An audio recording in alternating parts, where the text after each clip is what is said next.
The Founding Fathers understood that self-government can't work unless the people know what their rulers are doing and why. What we're facing now is a constitutional clock, and it is counting down what remains of the Constitution of this great land.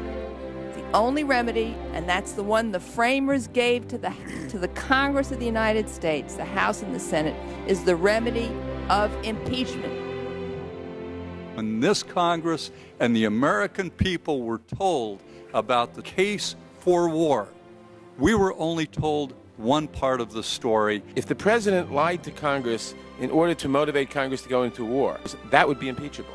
We've had this administration essentially just redefine torture to permit what everybody else in the world believes is torture.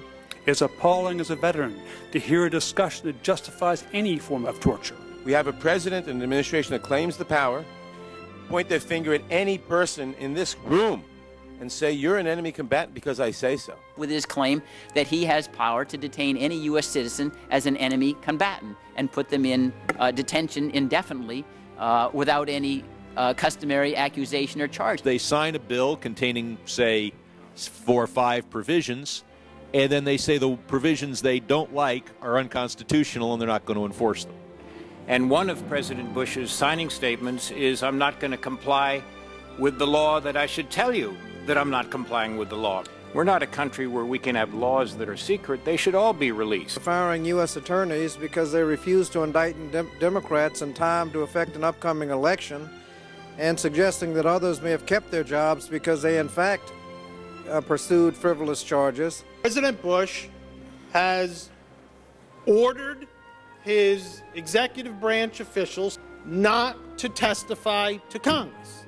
By refusing even to appear, it's the equivalent of contempt of court. Violations of the FISA law's criminal prohibition against wireless wiretapping. The president has openly stated, I flouted the FISA law. There can be no question whether criminal offenses have been committed by members of this administration. The only question now is, what, if anything, each member of Congress will do about it. This is not about impeaching a few administrations and officials. This is about maintaining the structure of our government. All future presidents of both parties will start their presidency where this one leaves off. For Congress to continue to allow the usurpation of power and the flaunting and violations of the Constitution to go unanswered is in itself a violation of the law.